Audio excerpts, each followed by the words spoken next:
Queen of the Empire stood at the observation deck of her palace, watching the twin suns set over the crystal mountains. Her silver skin glowed softly in the fading light, and her 4 eyes blinked slowly as she thought about the strange path her life had taken. 3 years ago, she had married a human, not a human general, not a human diplomat of great importance, not even a human merchant with vast wealth. She had married Cole, a simple teacher from Earth who had come to her planet to study literature. The marriage had been unexpected. The council had been furious. Her own family had questioned her judgment, but had seen something in the quiet human that others could not see. There was a gentleness in his brown eyes, a patience in his voice, and a warmth in his smile that made her feel safe in ways she had never felt before. Was not like other humans she had met. The humans who came to space were usually loud and confident. They walked like they owned every room they entered. They spoke of their species with pride, telling stories of how humans had spread across the galaxy in just 300 years. They talked about human wars, human victories, and human strength, but never spoke of such things. When others talked about the famous human military, would simply smile and change the subject. When visiting diplomats praised human resilience and fighting spirit, would nod politely and ask about their own cultures instead. He spent his days in the palace library, reading ancient texts. He learned to cook food, even though most of it was too bitter for human taste. He played with the children of the palace servants, teaching them Earth games and listening to their stories with genuine interest. The palace guards, tall warriors with scales of deep blue and muscles built for combat, often laughed quietly about the human prince consort. They did not disrespect him openly, for he was the queen's husband, but had heard their whispers. "He is so small," they would say, "so soft. How did such a creature come from the species that conquered the empire?" "Perhaps not all humans are warriors," others would respond. "This one seems more suited to books than battles." Did not mind their words. In truth, she loved exactly as he was. After years of dealing with aggressive suitors, power-hungry nobles, and war-minded generals, she had found peace in his gentle nature. Her first husband had been a warlord named. He had been everything her people valued: strong, fierce, and proud. He had died in battle against the syndicate raiders, leaving her alone and tired of violence. Was the opposite of in every way. Where had been loud was quiet. Where had demanded attention, preferred to stay in the background. Where had solved every problem with force, believed in patience and understanding. On their wedding night, had asked about his life on Earth. He had told her about growing up in a small town, about his love of books, about becoming a teacher because he wanted to help young minds grow. He spoke of his parents, simple farmers who had taught him the value of hard work and kindness. "Were you ever a soldier?" had asked, knowing that military service was common among humans. Had been quiet for a long moment. His eyes had grown distant, and something had flickered across his face, something that disappeared so quickly that almost thought she had imagined it. "That was a long time ago," he had said softly. "I am a teacher now." She had not pressed him further. Everyone had a past. Everyone had things they did not wish to discuss. She respected his privacy just as he respected hers. In the 3 years since their marriage, had never seen angry. She had never seen him raise his voice or clench his fists. He moved through the palace like water, calm and flowing, avoiding conflict with ease. When a visiting ambassador had insulted him publicly, calling him a pet human, had simply smiled and offered the ambassador more wine. When a young noble had challenged him to a duel of honor, had politely declined, saying he did not believe in violence. The noble had laughed at him, but had not seemed bothered. Some in the court thought him a coward, others thought him wise, simply thought him kind. She turned from the observation deck and walked back into the palace. Tonight was an important night. The leaders of 5 star systems were gathering for a peace summit. After decades of small conflicts and border disputes, There was finally hope for lasting peace in their region of space. As Queen would host the summit, as her consort would stand beside her, quiet and supportive as always. She found him in their private chambers, adjusting the formal robes he would wear to the dinner. He looked uncomfortable in the elaborate garments, but he never complained. "You look troubled," said, looking up at her with concern. Sighed, "I am worried about tonight. The delegation has been making demands. They want control of the Nexus trade routes. If they do not get what they want, they may walk out of the summit." Nodded thoughtfully. "They are proud. They feel they have been disrespected in past negotiations. Perhaps what they really want is acknowledgement of their strength, not just territory." Considered his words. This was what she loved about. He saw things that others missed. He understood that conflicts were rarely just about resources or land. They were about pride, fear, and the need to be respected. "What would you suggest?" she asked. "Give them a place of honor at the table. Let their leader speak first. Sometimes a small gesture of respect can achieve more than a large concession of territory." Smiled. Her modest human husband might not be a warrior, but he was clever. She leaned down and kissed his forehead. "What did I do to deserve you?" she asked. Smiled back, his eyes warm. "I ask myself the same question every day." They walked together to the grand hall where the summit would take place. Representatives from the Empire, the Dominion, the Syndicate Collective, the Moran Republic, and the Coalition were all present. It was the largest gathering of power in this region of space in over a century. Took her place at the head of the great table, stood slightly behind her, as was tradition for a consort. The negotiations began. For hours they talked, they argued, they made proposals and counter-proposals. The delegate, a massive creature covered in thick armor plates, pounded the table and demanded concessions. The syndicate representative, a thin being with too many eyes, spoke in riddles and half-truths. The Moran ambassador was calm but stubborn. The delegate seemed ready to agree to anything just to end the conflict. Through it all, remained still and silent. He watched, he listened. Occasionally he would lean close to and whisper a suggestion. His advice was always good. By midnight they had made progress. Not a final agreement, but enough to continue tomorrow. The delegates retired to their assigned quarters in the palace, allowed herself to feel hope. But as the hall emptied, she noticed that was staring at the syndicate delegation with an unusual intensity. His brown eyes had grown cold, and his jaw was tight. She asked, "Is something wrong?" He blinked and turned to her, his expression softening immediately. "It's nothing. I thought I recognized someone. I was mistaken." She did not believe him. In 3 years she had learned to read her husband. He was not mistaken. He had recognized someone, and it had disturbed him deeply. But before she could ask more questions, alarms began to scream throughout the palace. Guards rushed into the hall, their weapons drawn. The captain of the guard, a veteran warrior named, ran to the queen's side. "Your Majesty," he said urgently, "we have a breach. Unknown forces have infiltrated the palace. They bypassed our outer defenses completely." His blood ran cold. "How is that possible? Our shields are the strongest in the sector." "They had inside help," said grimly. "Traitors in our midst." Explosions echoed from somewhere deep in the palace. The lights flickered. Screams rose in the distance. "Get the queen to the safe room," ordered his guards. "Protect her with your lives." Felt strong hands grab her arms, pulling her toward the exit. She looked back expecting to see fear on his face. But what she saw made her stop. Stood completely still in the chaos. His face had changed. The gentle teacher was gone. In his place stood someone she did not recognize. His eyes were cold and calculating, scanning the room with practiced precision. His body, which had always seemed soft and unthreatening, was now coiled tight like a spring ready to release.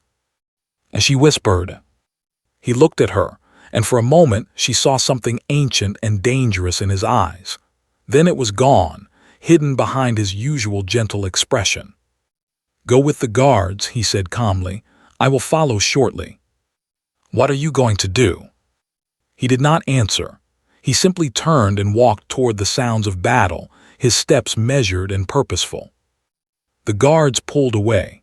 As she was rushed through the palace corridors, she could not stop thinking about the look in her husband's eyes. In 3 years, she had never seen that look. In 3 years, she had never truly known what her modest human husband was capable of. Tonight, she was going to find out. The palace corridors were filled with smoke and chaos. Guards moved quickly, their weapons ready, their eyes scanning every shadow.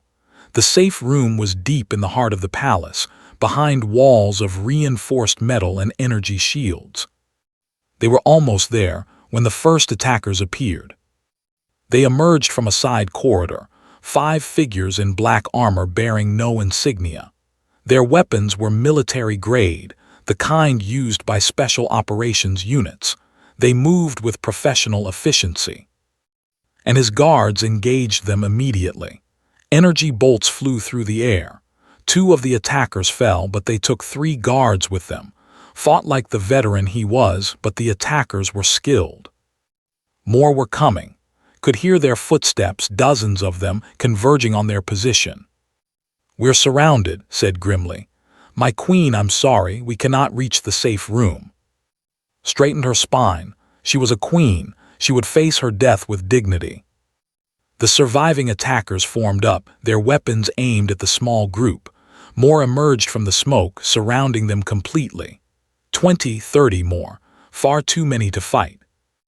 A tall figure stepped forward, removing his helmet, recognized him with shock. It was the syndicate representative. His many eyes gleamed with triumph.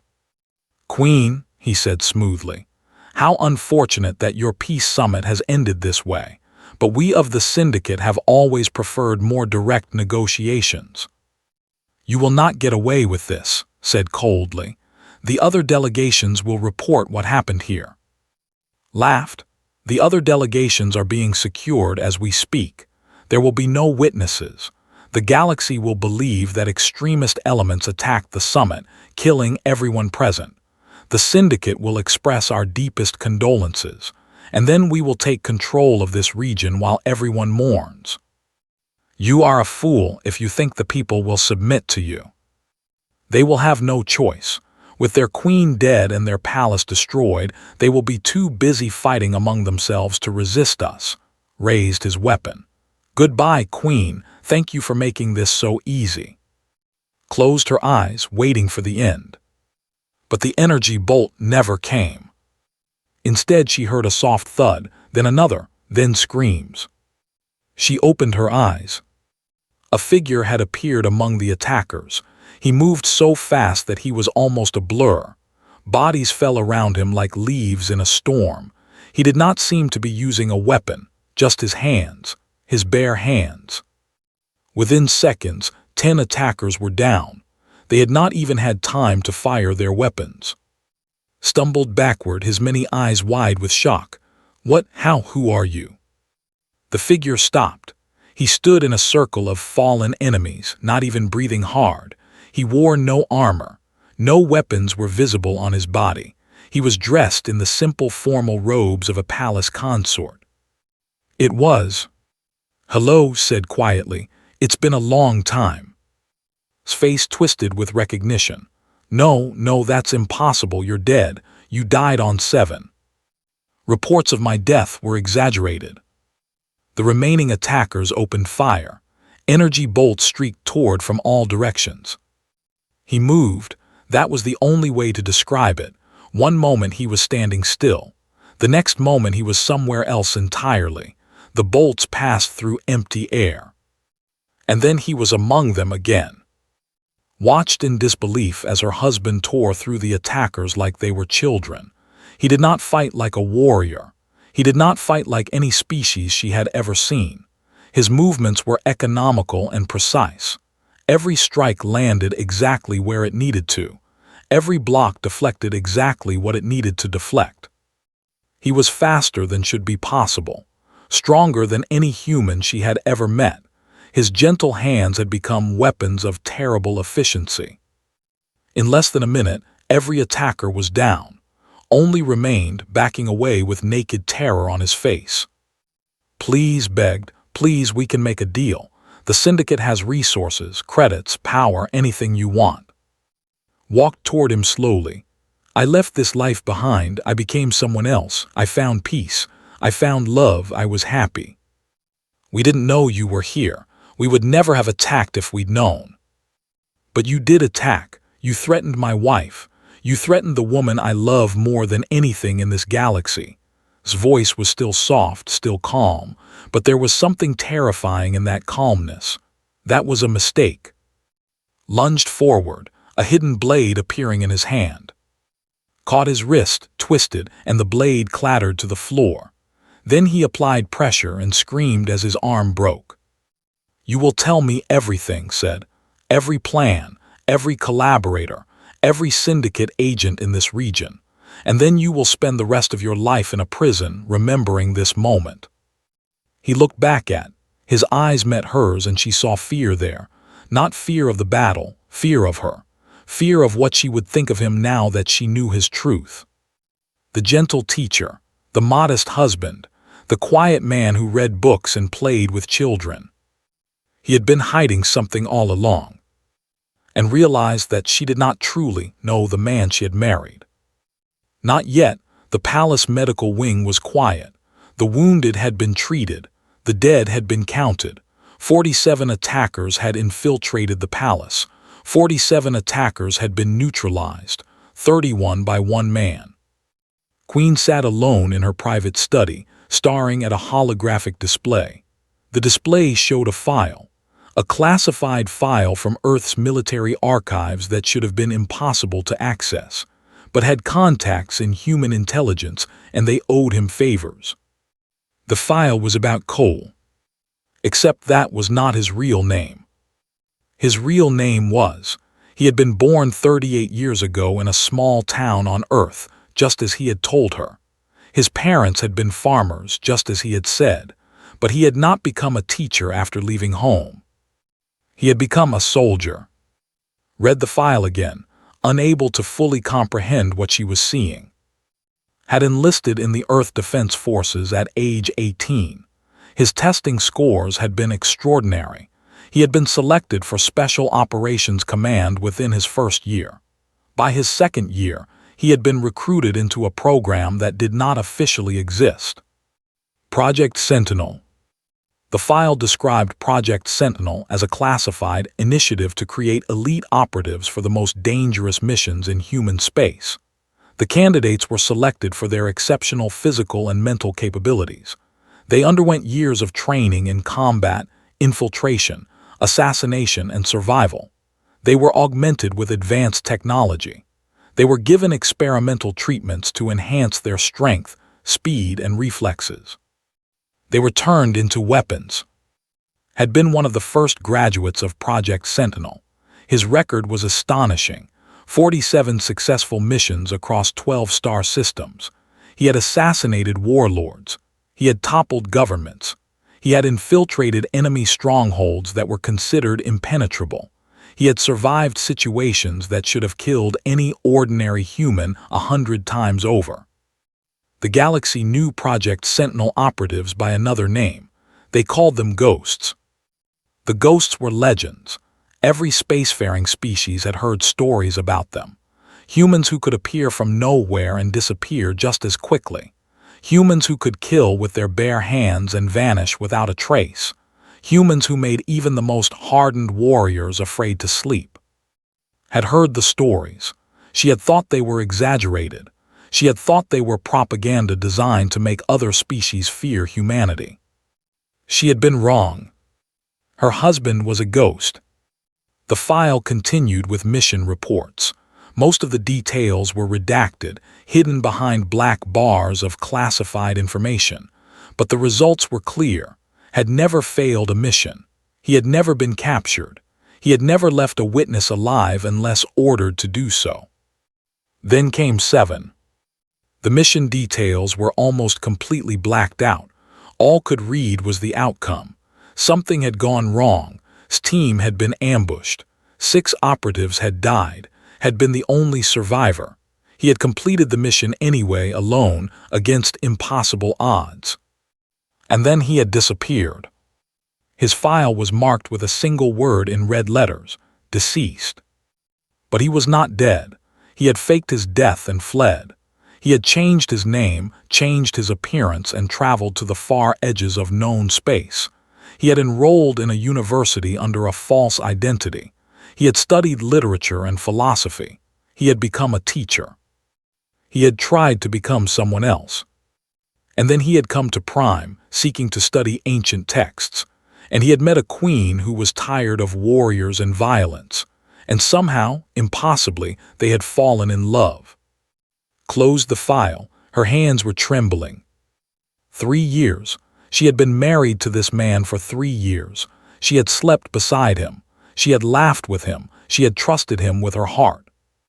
And she had never known. A knock at the door interrupted her thoughts. She composed herself quickly. Enter. The door opened and walked in. He had changed out of his blood-stained robes. He wore simple clothing now. His face was calm, but she could see the tension in his shoulders. They looked at each other in silence. "You've been reading about me," said quietly. It was not a question. Nodded, obtained your file. I thought he might. Human military security is good but not perfect, especially for old records. Is it true, all of it? Walked to the window and looked out at the damaged palace grounds. Repair crews were already at work. They were efficient at rebuilding. Yes, he said finally, it's true. You killed people, many people. Yes. You were an assassin. I was a soldier. I followed orders. I did what my government asked me to do. He turned to face her. I'm not making excuses. I'm just telling you the truth. I was young and I believed I was serving a greater good. By the time I realized the truth, I was in too deep to stop. What truth? Was silent for a long moment. Project Sentinel was created to protect humanity from external threats. At least that's what they told us. But the missions changed over time. We started targeting humans, political enemies, corporate rivals, people who were inconvenient to those in power. You assassinated innocent people. I don't know if they were innocent. I was never told the full picture. I just received names and locations. I didn't ask questions. His voice grew bitter. That was my mistake. I trusted the system. I believed my superiors knew what was right. I was a weapon, and weapons don't make moral judgments. Stood and walked toward him. What happened on 7? The question made him flinch. She had never seen her husband flinch before. That's classified. Tell me anyway. Closed his eyes. When he spoke, his voice was barely above a whisper. We were sent to eliminate a target. A scientist who had developed technology that certain powerful people wanted destroyed. We were told she was a threat to galactic security. We were told she was building weapons of mass destruction. Was she? No, she was developing medical technology. A treatment that could cure diseases that pharmaceutical companies made billions of credits from every year. She was going to release it freely to all species. She was going to save millions of lives.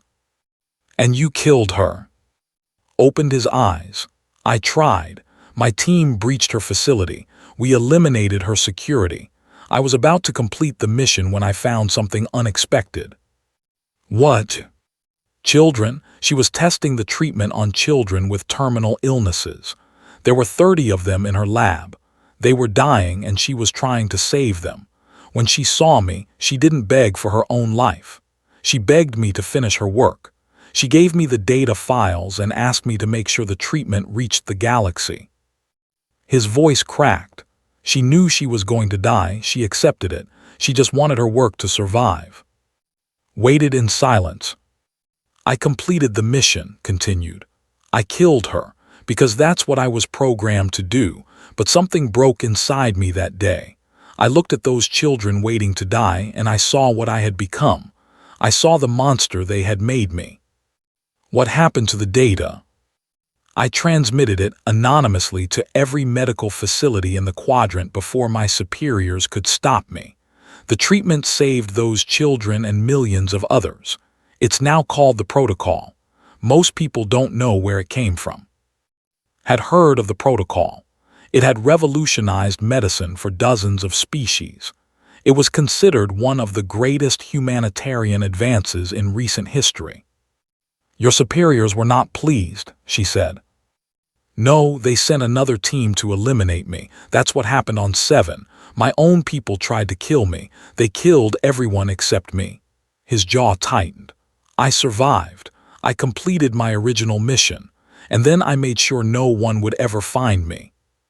You faked your death. I destroyed my identity. I became someone new. I spent years running, changing locations, changing names. Eventually, I ended up here. He looked at her with pain in his eyes. I never planned to fall in love. I never planned to stay. But when I met you, something changed. For the first time in years, I wanted to stop running. I wanted to be someone good. Some emotions swirled in confusion. Anger, sorrow, sympathy. She did not know what to feel. You should have told me, she said finally. Would you have married me if you knew? She considered the question honestly. I don't know. Nodded, accepting her answer. That's why I didn't tell you. I was selfish. I wanted happiness even if I didn't deserve it. You lied to me. I omitted things. I never directly lied to you about anything important. That's the same thing. Maybe, but I couldn't bear to see the way you're looking at me now, the fear, the doubt. I never wanted you to see me as a monster. Stepped closer to him. She reached up and touched his face gently. I don't see a monster, she said slowly. I see a man who did terrible things and then tried to become better. I see a man who broke free from a corrupt system. I see a man who saved millions of lives by exposing a medical breakthrough. She paused. I also see a man who lied to me for 3 years. I understand if you want me to leave. I didn't say that. She took a deep breath. Tonight you saved my life. You saved the lives of the delegates. You stopped a syndicate plot that could have plunged this region into war. That matters.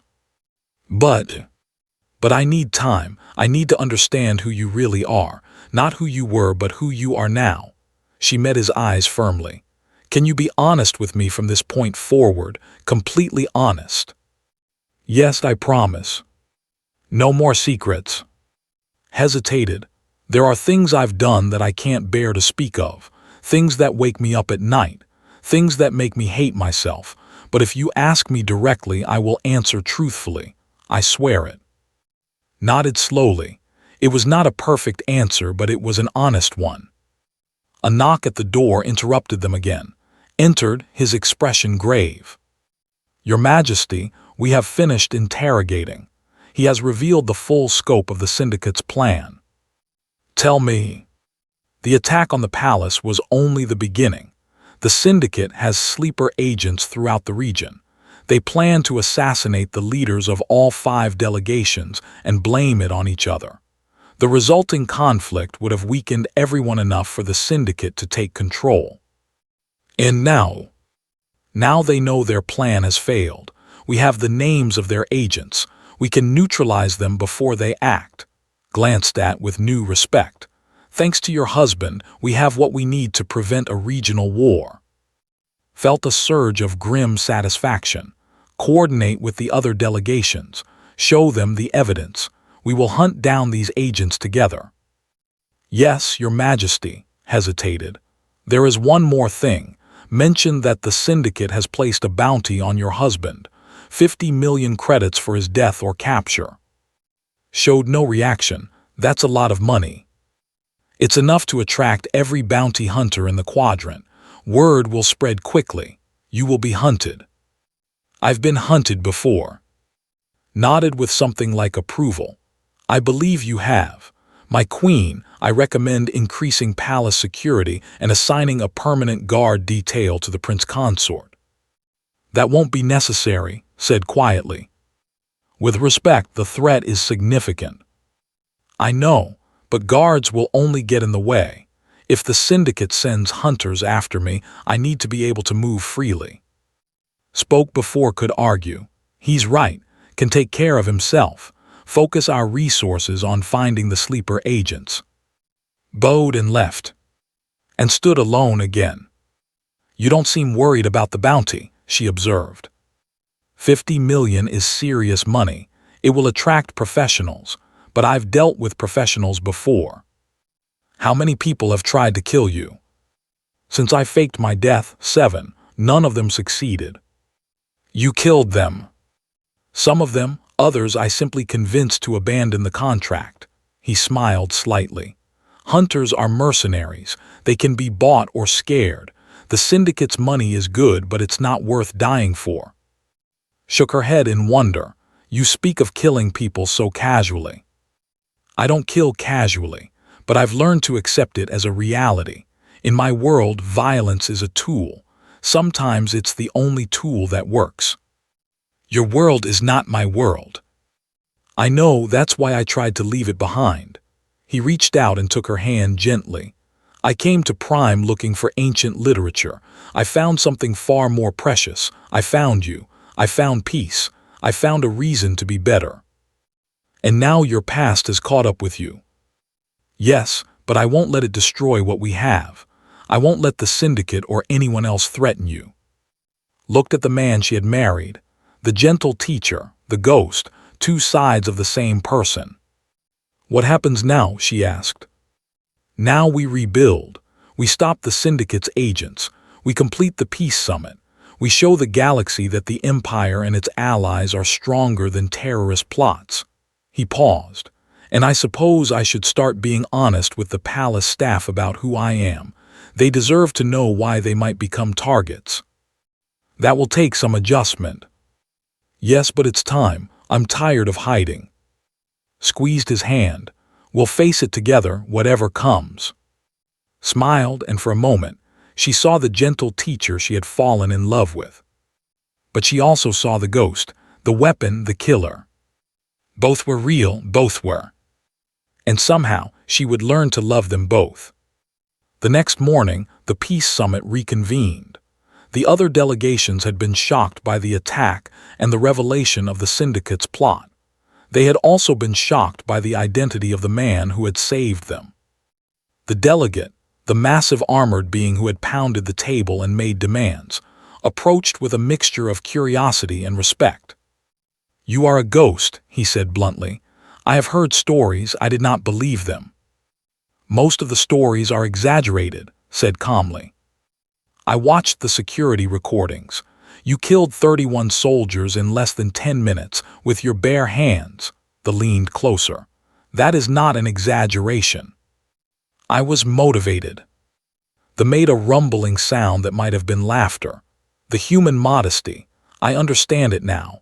You do not boast because you do not need to. Your actions speak for you.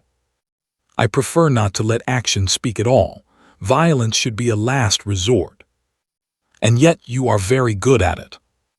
Being good at something doesn't mean you enjoy it. The considered this.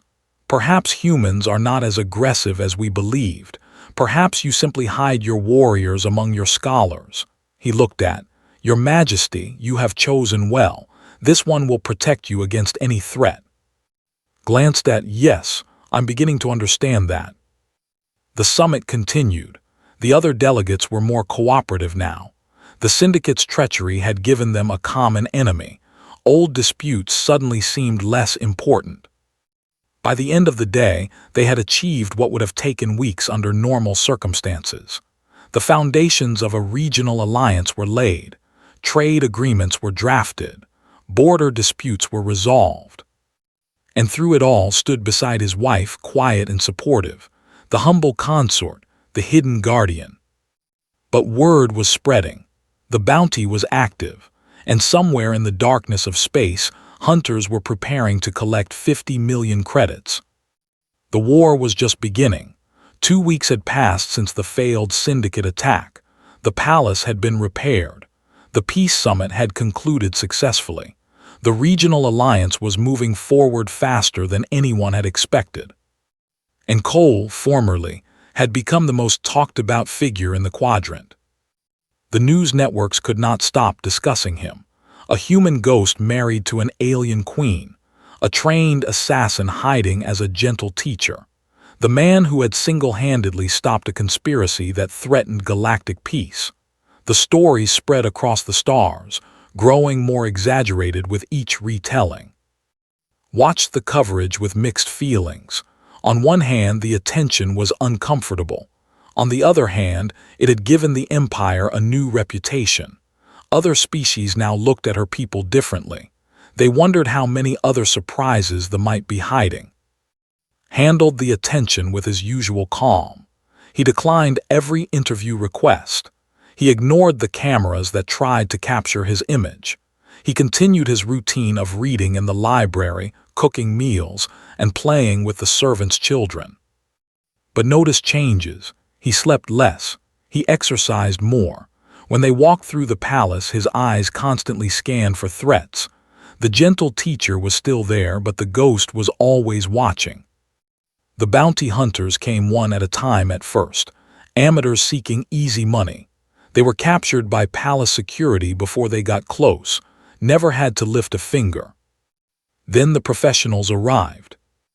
The first serious attempt came on a quiet evening, and were dining alone in their private chambers. The food was good, a blend of earth and cuisine that had learned to prepare. They were discussing plans for a memorial to honor those who had died in the attack.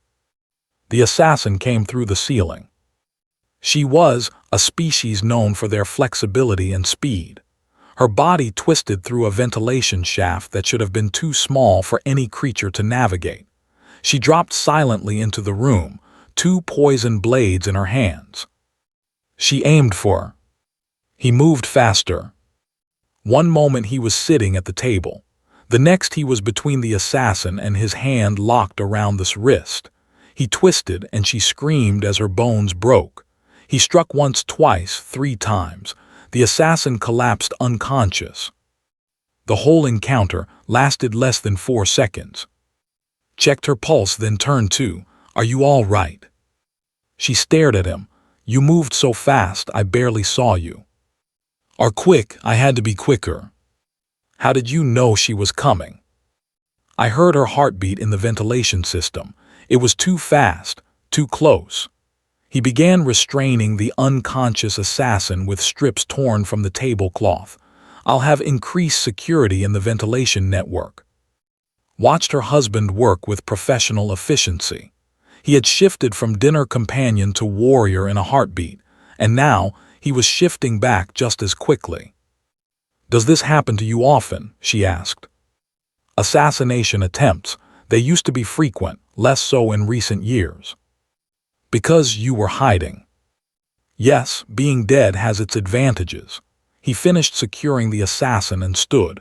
"I'm sorry our dinner was interrupted." "You're apologizing for saving my life." "I'm apologizing for bringing danger into your home." His expression grew pained. "This is my fault. If I hadn't married you, you wouldn't be a target." Stood and walked to him. She took his hands in hers. "I am the queen of an interstellar empire. I have always been a target. The only difference now is that I have someone who can actually protect me." "You have guards for that." "My guards could not have stopped that assassin." "You did." She squeezed his hands. "Stop apologizing for who you are. I chose to marry you. I would choose you again." Something shifted in his eyes. A weight seemed to lift from his shoulders. "I love you," he said quietly. "I know I love you too, even the parts that scare me." They were interrupted by guards rushing into the room. The assassin was taken away for interrogation, arrived to assess the situation and increase security measures. The quiet evening became a flurry of activity. But held on to that moment, the look in her husband's eyes, the weight that had lifted. For the first time since she had learned his secret, She felt like they might truly be all right. The professional hunters continued to come over the following weeks. Each attempt was more sophisticated than the last. Each attempt failed. A Moran sniper set up position in a building 3 kilometers from the palace, waiting for a clear shot, detected the laser sight before the first shot was fired and evacuated the area. Forces captured the sniper. A team of syndicate operatives infiltrated the palace disguised as maintenance workers, identified them by the way they moved and the calluses on their hands.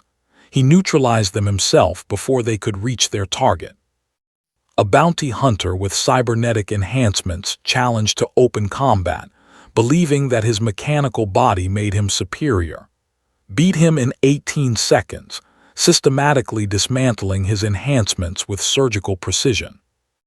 Each victory added to the legend. The humble human consort was becoming a symbol. Other species began to speak of him with a mixture of fear and admiration. The delegate, who had remained in the system for extended negotiations, sought out one afternoon. "I have been watching you," they said, "studying how you fight, how you think." "That seems like a strange hobby," replied. "The value warriors above all else. We have conquered many species and faced many opponents, but I have never seen anyone fight the way you do." This armored head tilted with curiosity. "You do not fight to prove your strength. You do not fight for glory or honor. You fight only to achieve a goal using the minimum force necessary. Violence is a tool. Using more than you need is wasteful." "That is not how we think. When a fights, we want our enemies to suffer. We want them to know our power." "And how many of your warriors die? Because they prioritize intimidation over efficiency." There was silence for a long moment. "Many, more than we admit." "There's your answer. I've survived this long because I don't care about looking impressive. I care about winning." "And yet you are impressive, despite not trying to be." Shrugged, "That's just a side effect." The made his rumbling laugh. "Human modesty. I will never fully understand it, but I am beginning to respect it." As the weeks passed, watched her husband with new eyes. She saw how he interacted with the palace staff, kind and patient as always. She saw how he continued to study literature, genuinely passionate about the ancient texts. She saw how he played with the children, making them laugh with silly games and gentle teasing. The ghost was real, but so was the teacher. They were not separate identities. They were two aspects of the same person. One evening, she found him in the palace garden, practicing martial forms in the moonlight. His movements were fluid and graceful, almost like a dance. She watched for several minutes before announcing her presence. "You're beautiful when you move like that," she said. He stopped and turned to her. "I didn't hear you approach." "I was trying to be sneaky." "You succeeded, that's rare." She walked to him and sat on a stone bench. He joined her, barely breathing hard despite his intensive practice. "Tell me about the training," she said. "Project Sentinel, what did they do to you?" Was quiet for a while. "They started with the body, enhanced reflexes, improved healing, greater strength and endurance. It was mostly chemical, not mechanical. They didn't want us to register on scanners." "What about your mind?" "That was harder. They used psychological conditioning. They tried to remove fear, hesitation, empathy. They wanted to create perfect killers who would follow orders without question." "Did it work?" "Partially. They removed my fear. They reduced my hesitation.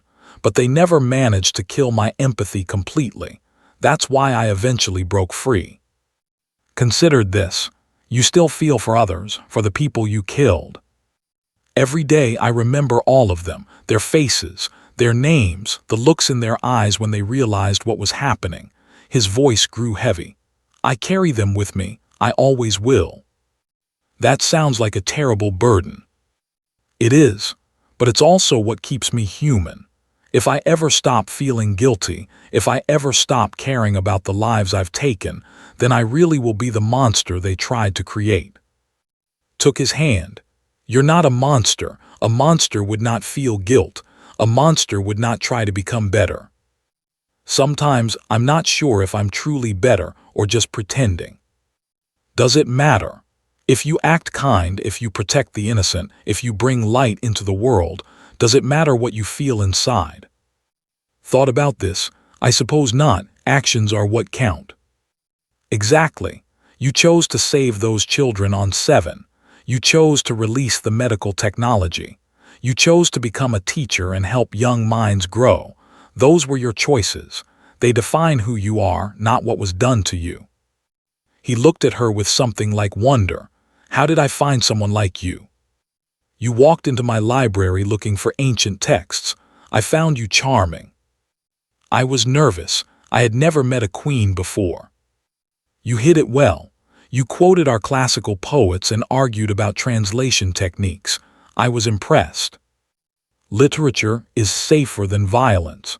It was nice to discuss something I actually cared about. Smiled. That's the man I fell in love with, the scholar, the gentle soul. The ghost is part of you, but it's not all of you. Leaned forward and kissed her gently. Thank you for seeing me, all of me. Thank you for letting me. They sat together in the garden as the moons rose. For a few hours, they were just two people in love, without thrones or secrets or dangerous pasts. But peace could not last forever. The real threat arrived 3 days later. Was in the council chamber, meeting with her advisors about trade agreements. Was supposed to be in the library. But when the alarms began blaring, she knew immediately that something was different. This was not a single assassin or a small team. This was an army. Rushed into the chamber, his face grim. Your Majesty, we are under attack. 12 ships have emerged from hyperspace. They are deploying ground forces at multiple points around the city. Whose ships? Syndicate. They have brought their private military, thousands of soldiers. This is not a bounty operation. This is an invasion. His blood ran cold. They would not dare. Attacking a sovereign world is an act of war. They have already dared. We believe they are trying to capture you as a hostage. If they control the queen, they control the empire.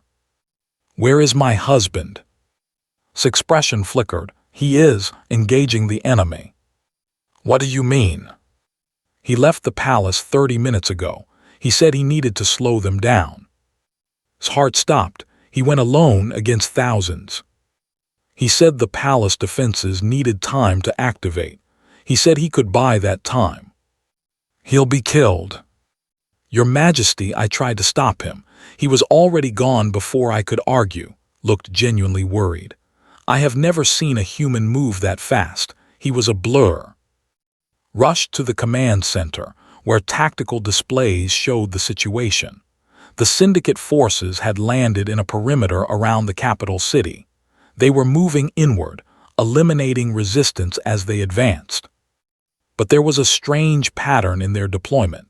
One section of their advance had stopped completely. The forces in that area were in chaos, breaking formation and scrambling to respond to something.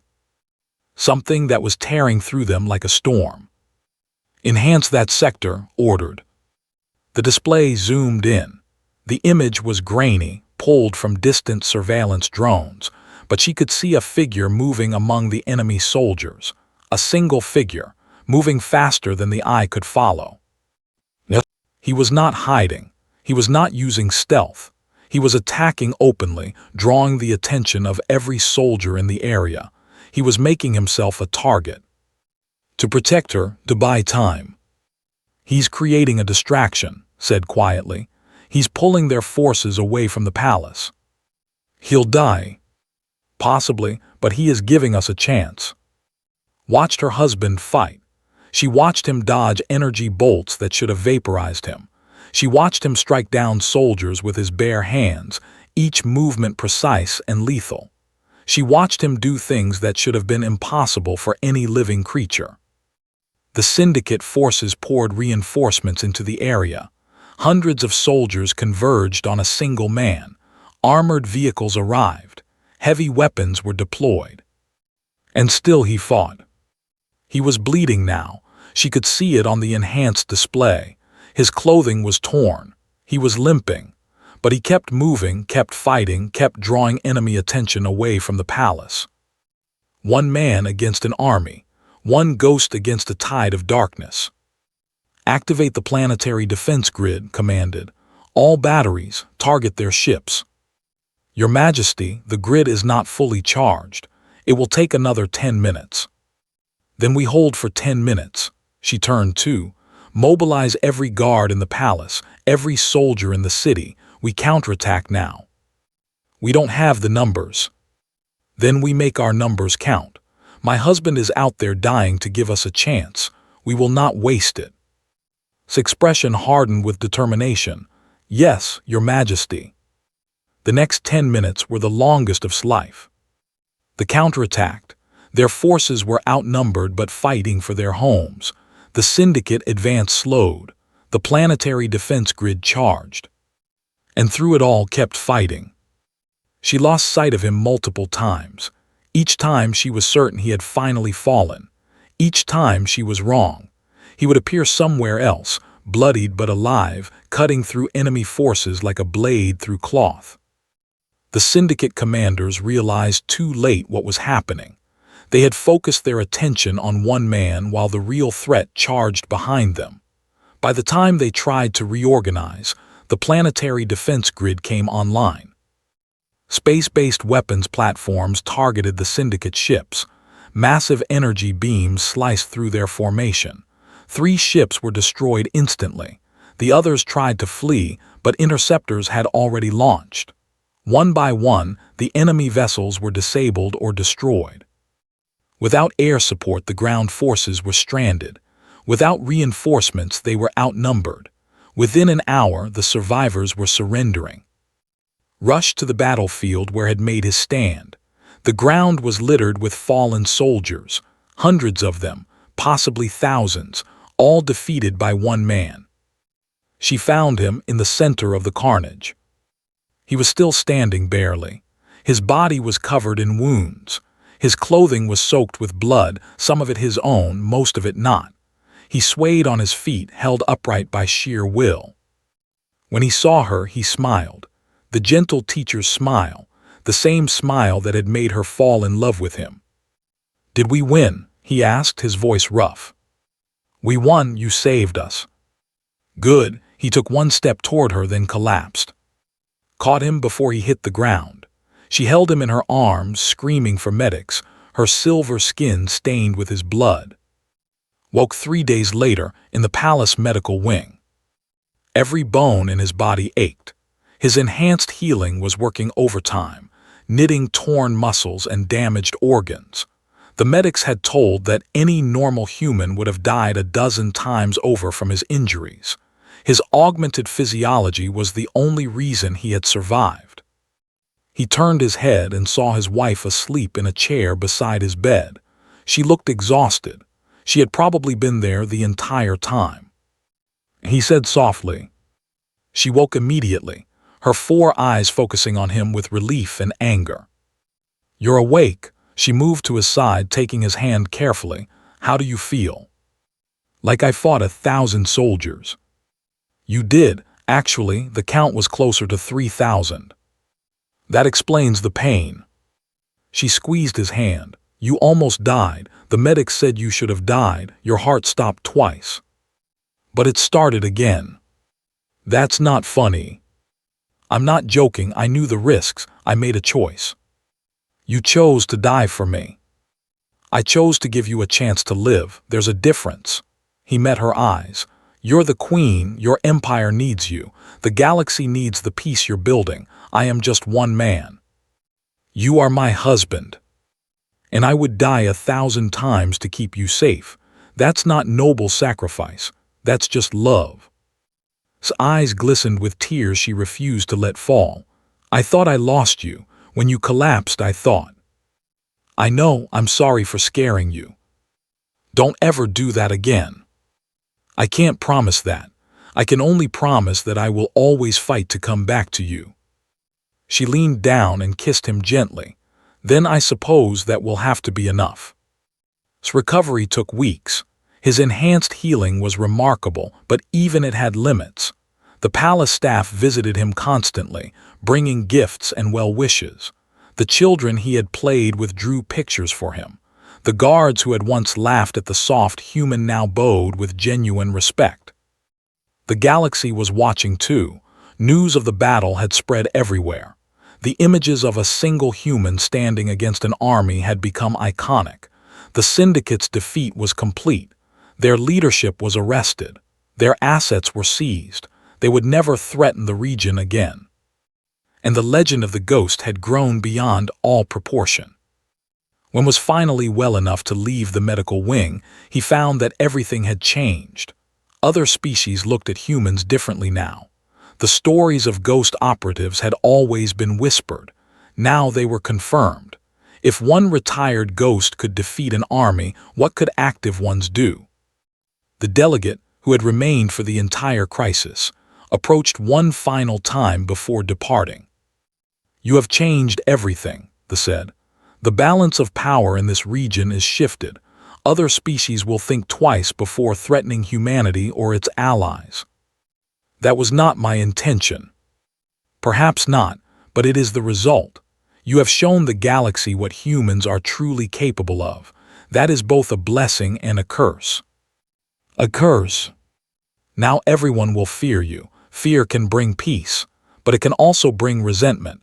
Choose carefully how you use this power." Nodded slowly. "I understand, thank you for the warning." They made his rumbling laugh one last time. "I think I will miss you, human. You are unlike anyone I have ever met." "Likewise, safe travels." As they departed, joined at the observation deck, they stood together, watching ships launch into the sky. "What do you think about this warning?" she asked. "He's right. Power brings responsibility. The galaxy now knows about humans like me. We need to be careful how we present ourselves." "How will you present yourself?" Thought for a moment. "As what I truly am, a teacher, a scholar, a husband who loves his wife. The ghost is part of me, but it's not all of me. I want the galaxy to see that humans can be more than warriors. And when the next threat comes, then I will fight, but only when necessary, only to protect what matters." He took her hand. "I spent too many years being a weapon. I want to spend the rest of my life being a person." Smiled. "I think I can help with that." They walked back into the palace together. The queen and her consort, the ruler and the protector, the woman and the man who loved her. Behind them, the twin suns set over the crystal mountains. A new day was ending, but a new era was just beginning. In the years that followed, Queen of the Empire would become known as one of the greatest diplomats in galactic history. The regional alliance she had built grew into something larger. Wars became rare. Trade flourished. Species that had been enemies for centuries learned to cooperate. And beside her always stood her husband, the humble teacher who read ancient books and played with children, the gentle man who spoke softly and avoided conflict. The ghost who had proven that true strength was not about power, but about what you chose to protect. Never fought another battle. He never needed to. The legend was enough. Anyone who thought of threatening the Empire remembered what had happened to the last ones who tried. But did not care about legends. He cared about his wife. He cared about the life they were building. He cared about the future. Sometimes, late at night, would find him in the garden staring at the stars. She knew he was thinking about the past, the lives he had taken, the person he used to be. And she would sit beside him, take his hand, and remind him that the past did not define him.